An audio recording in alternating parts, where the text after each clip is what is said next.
Alright, now that we're cooking outside, it's getting a little dark, so this is perfect lighting. It's going to clip on there. If you guys can see it, you can adjust the light however you want. On and off button, it tells you how much battery you currently have in the back.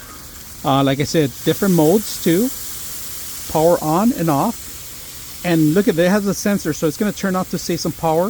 And then if you want longer or better grips, they give you this little snake system, which is a gooseneck, right? So that's an optional. And right now we're not going to need that. We're just going to set this up here.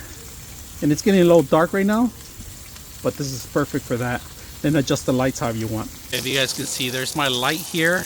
Here's my cooking place to it. All right, overall this thing has motion sensor. Perfect for lighting up the grill at night. It comes in handy, especially after cooking a long day. Then you come in here and cleaning it. Like you see, it's super dark in here. We're late at night here, and we're going to clean up the actual grill right now. So we'll turn back on.